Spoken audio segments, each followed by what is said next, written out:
Shalom Bapak Ibu yang dikasihi oleh Tuhan. Saya percaya setiap kita pada hari ini boleh bersyukur di hadapan Tuhan karena keadaan kita sangat terasa sekali diberkati, dipimpin dan dipelihara Tuhan. Dan biarlah setiap kita menikmati hari ini bersama dengan Tuhan, dan kita akan mengawali dengan bersama bersekutu, dengan bersama berdoa dan merenungkan firman-Nya. Untuk itu mari saya mau mengajak kita untuk bersama menyanyikan sebuah pujian. Sebuah pujian yang memberitahukan kita bahwa hidup yang saya dan saudara jalani adalah kehidupan yang sesungguhnya bukan lagi milik kita. Ketika kita mengakui percaya Yesus adalah Tuhan dan Juru Selamat, maka hidupku ini bukannya aku lagi, tetapi Kristus yang hidup di dalam aku. Mari kita mengaminkan kata-kata dari lagu ini sembari kita bersyukur kepada Tuhan, dan kita akan bersama masuk di dalam persekutuan doa hari ini.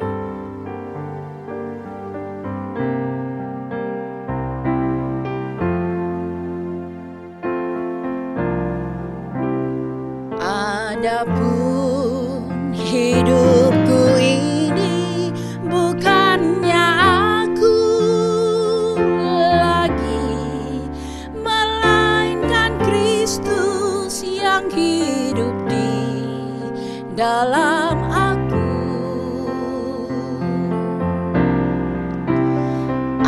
Adapun hidupku ini bukannya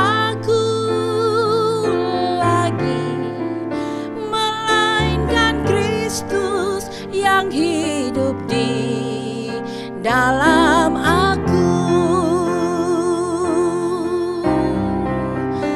tetapi hidup yang sekarang aku hidup di dalam tubuh ini. Aku hidup di dalam iman kepada Anak Allah yang mengasihi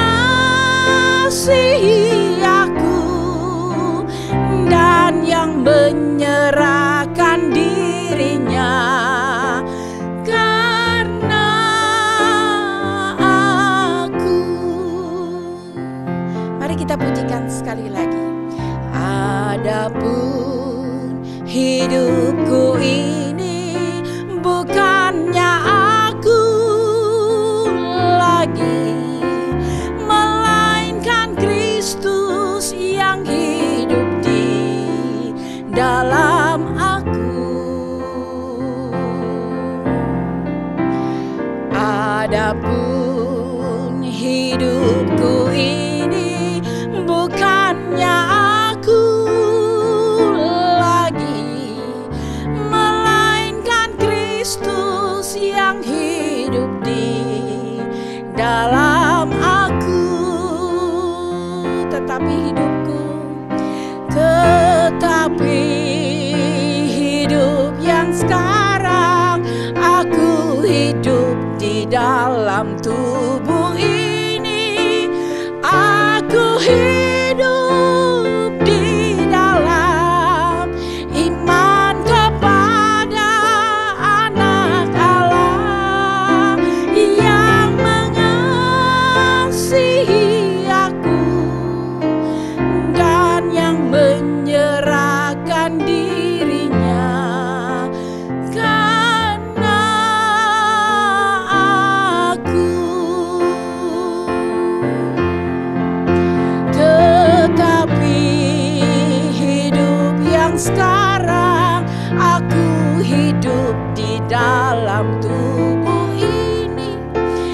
Aku hidup di dalam iman kepada Anak Allah yang mengasihi aku dan yang menyerahkan dirinya karena aku. Mari kita berdoa.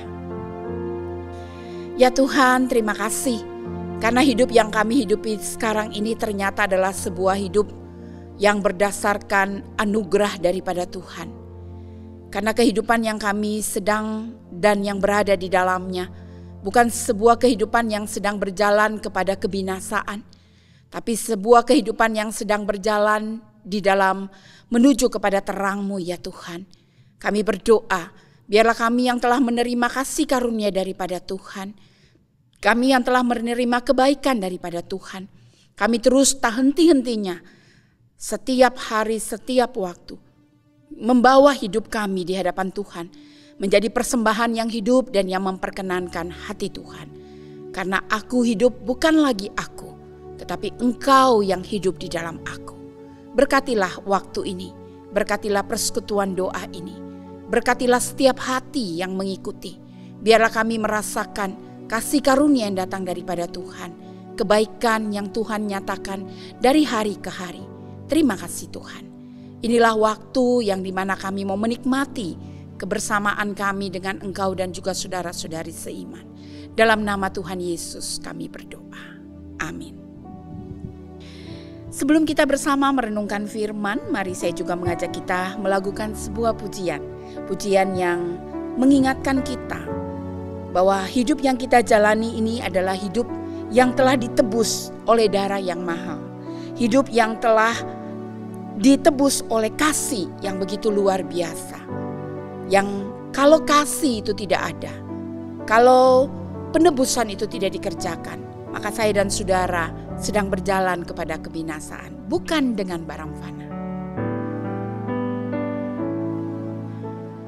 Bukan dengan barang fana Kau membayar dosaku, dengan darah yang mahal,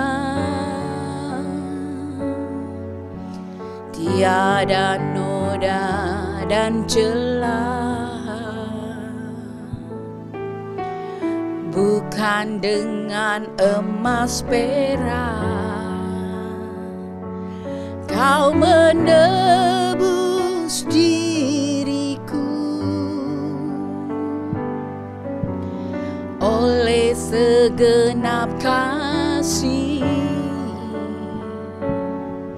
dan pengorbananmu, ku telah mati dan tinggalkan cara hidupku yang lama. Semuanya sia-sia dan tak berarti lagi. Hidup ini ku letakkan pada mezbah-Mu ya Tuhan. Jadilah padaku seperti yang Kau ingini.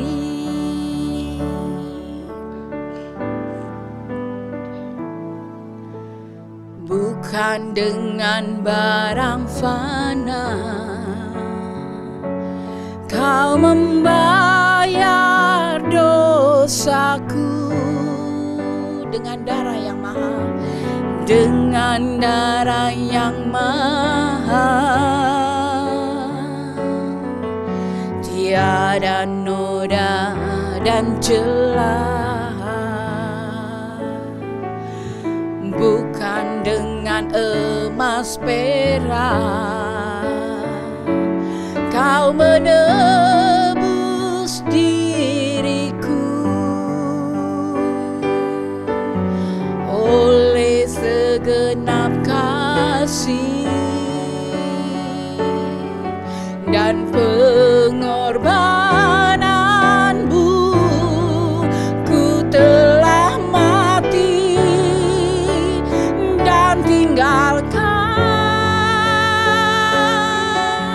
cara hidupku yang lama. Semuanya sia-sia dan tak berarti lagi. Hidup ini ku letakkan pada mezbah-Mu ya Tuhan. Jadilah padaku seperti yang Kau ingini. Jadilah padaku seperti yang Kau ingini. Kita katakan sekali lagi. Jadilah padaku seperti yang Kau ingini. Bapa, inilah pujian dan doa kami yang kami tuturkan kepadamu ya Tuhan. Sebelum kami akan diberkati melalui firman yang akan kami renungkan pada hari ini. Berbicaralah Tuhan melalui firman-Mu kepada setiap kami. Dan biarlah hati kami dipenuhi dengan kebenaran firman-Mu. Dan tatkala kami berdoa bersama, jadikanlah itu menjadi sebuah momen yang indah di hadapan Tuhan. Karena kami berbicara kepada Tuhan, kami menyampaikan isi hati kami kepada Tuhan. Kami menyampaikan apa yang hendak kami sampaikan dengan leluasa, di mana Roh Kudus Tuhan juga yang akan menuntun, menolong kami di dalam berdoa. Bapa, Engkau berkati waktu ini, dalam nama-Mu Yesus kami sudah berdoa. Amin. Bapak, Ibu, dan Saudara yang dikasihi Tuhan, pada hari ini saya mengambil nats yang ada melalui jurnal atau renungan dari buku LTW 3, yaitu dari Yakobus pasal yang ke-10. Tapi izinkan saya mau mengajak kita membaca dari ayat 6, 9, dan 10. Ayat 6, 7, 8, 9, dan 10. Saya akan membaca buat kita Yakobus 4 ayat 6 sampai ayat yang ke-10. Tetapi kasih karunia yang dianugerahkannya kepada kita lebih besar daripada itu. Karena itu ia katakan Allah menentang orang yang congkak tetapi mengasihani orang yang rendah hati. Karena itu tunduklah kepada Allah dan lawanlah iblis, maka ia akan lari daripadamu. Mendekatkanlah kepada Allah dan ia akan mendekat kepadamu. Tahirkanlah tanganmu hai kamu orang-orang berdosa, dan sucikanlah hatimu hai kamu yang mendua hati.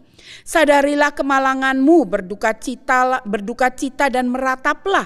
Hendaklah tertawamu kamu ganti dengan ratap dan sukacita dengan duka cita. Rendahkanlah dirimu di hadapan Tuhan dan Dia akan meninggikan kamu. Saya membaca sekali lagi ayat yang ke-10. Rendahkanlah dirimu di hadapan Tuhan dan Ia akan meninggikan kamu. Bapak, Ibu, dan Saudara yang dikasihi Tuhan, kata rendahkan dirimu ini bukan berarti atau mempunyai pengertian yang sama dengan rendah diri. Karena kita tahu bersama kata rendah diri memiliki sebuah pengertian yang lebih negatif. Kata rendahkan diri di sini bukan berarti sikap yang menunjukkan ketidakmampuan untuk eksis atau tidak percaya diri atau kurang percaya diri. Kata yang dimaksud dengan rendahkanlah diri di hadapan Tuhan bukan berarti bermaksud menunjukkan sebuah pengertian bahwa ada kemampuan yang tidak berani ditunjukkan atau seorang yang pesimis, ya. Kata merendahkan diri di sini bukan berarti juga mau menyatakan bahwa ada sikap yang tidak berani untuk menyatakan potensi atau kualitas diri, bukan itu. Tetapi ketika Yakobus menulis bagian ini, rendahkanlah dirimu di hadapan Tuhan, ini justru satu sikap yang diharapkan, ada sikap yang positif, ada sikap yang baik, ya. Ada sikap di mana kita boleh datang kepada Tuhan dengan sebuah rasa hormat. Rendahkanlah dirimu di hadapan Tuhan, artinya engkau datang dengan segala kepapahanmu, ketidakmampuan atau kemampuan yang engkau miliki, tapi tidak dengan sebuah kesombongan, tapi dengan sebuah hati yang sungguh menghormati adanya Allah atau adanya Tuhan, saudara. Sehingga ketika dikatakan ketika engkau merendahkan dirimu maka ia akan meninggikan kamu. Ini juga kaitan dengan kalau kita melihat ayat yang ke-6 dibicarakan tetapi kasih karunia yang dianugerahkannya kepada kita lebih besar daripada itu. Itu kalau kita nanti melihat di ayat ke-5 lagi ya. Karena itu ia katakan Allah menentang orang yang congkak tetapi mengasihani orang yang rendah hati. Gitu ya. Jadi ketika ada Yakobus menyampaikan rendahkanlah dirimu di hadapan Tuhan ya. Rendahkanlah dirimu di hadapan Tuhan, itu berkaitan dengan apa? Ketika engkau telah menerima anugerah yang begitu besar, yang ada, yang diberikan kepadamu, Allah tetap tidak mau kita menjadi pengikutnya yang congkak, yang sombong gitu ya. Tetapi justru menjadi pengikut yang rendah hati, yang punya satu sikap merendahkan diri. Ya, bukan rendah diri, saudara. Beda ya. Tapi merendahkan diri. Satu sikap yang tunduk, satu sikap yang hormat di hadapan Tuhan.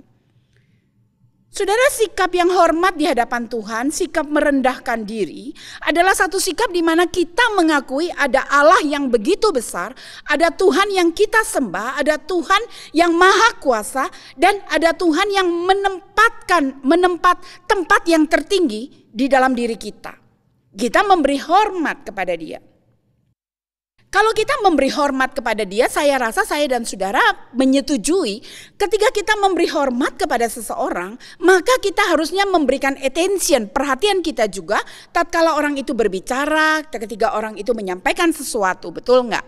Kalau kita lagi berbicara kepada orang banyak atau anggaplah diri kita saudara ya, kita lagi berbicara kepada orang banyak, kita minta, kita berharap orang-orang itu juga memberi attention, perhatian kepada kita.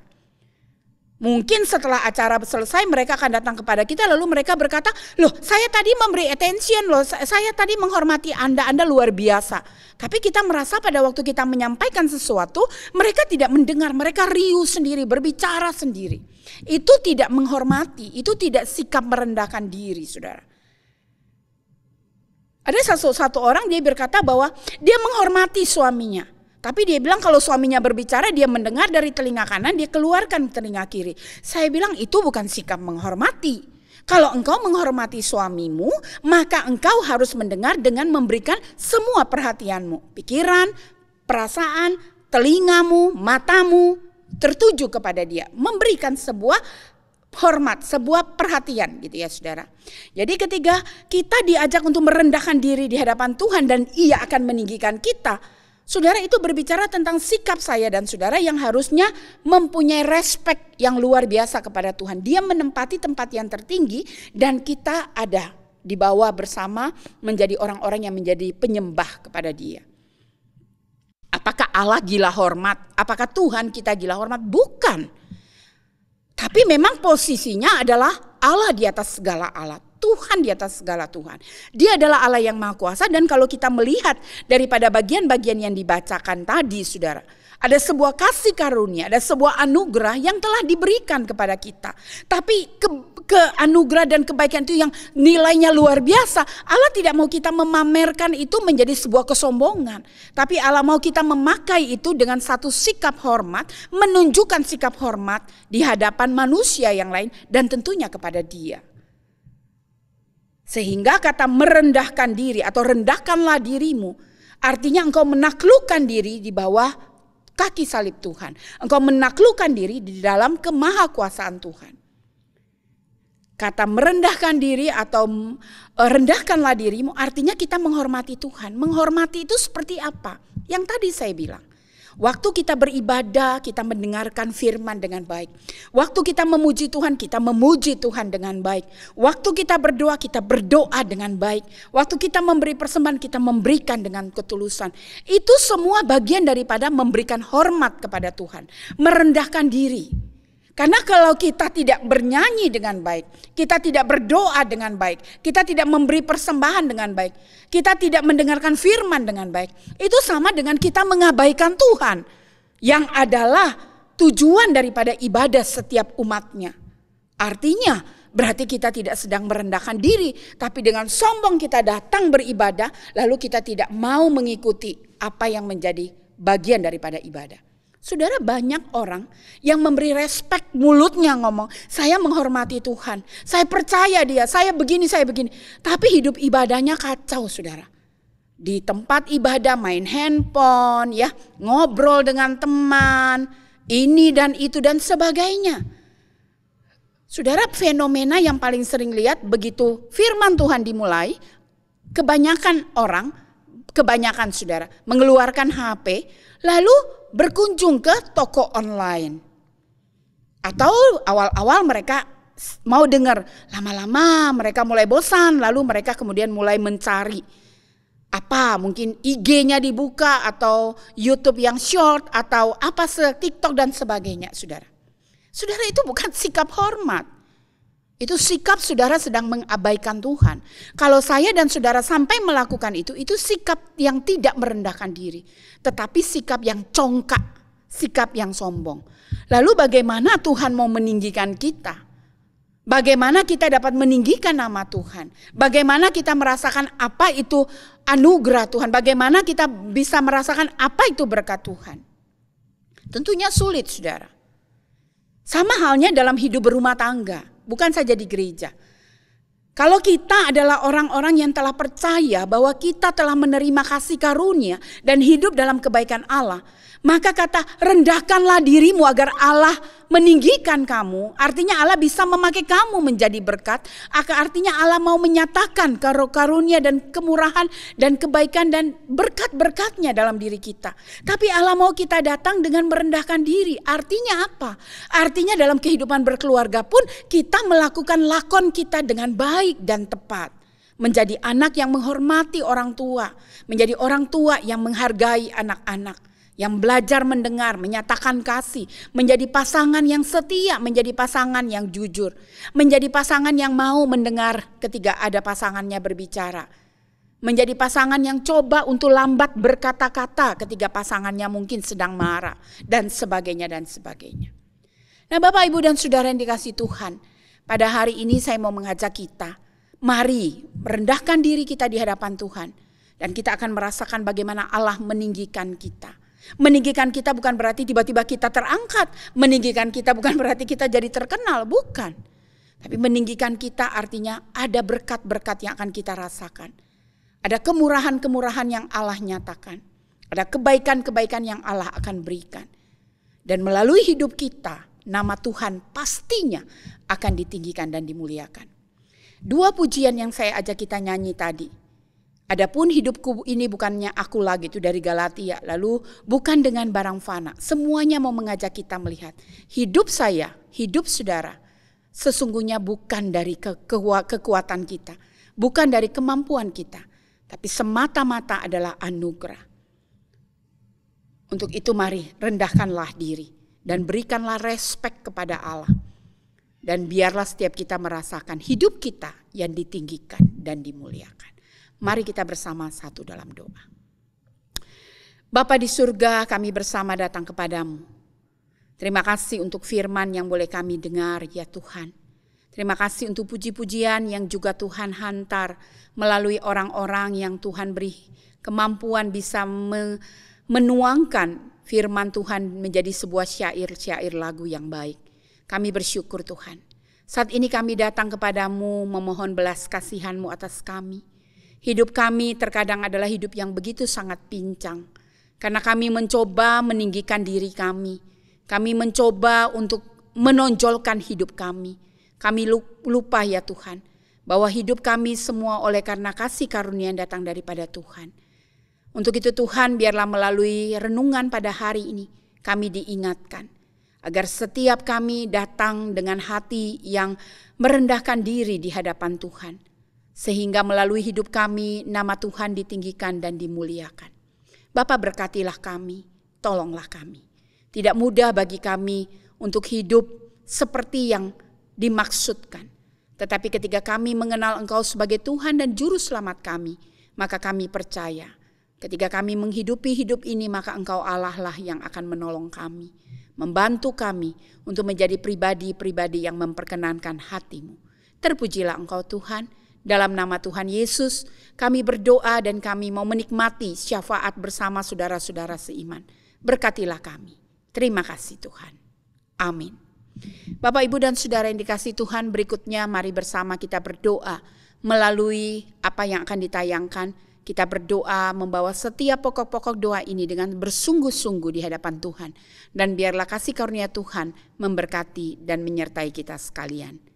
Tuhan memberkati kita.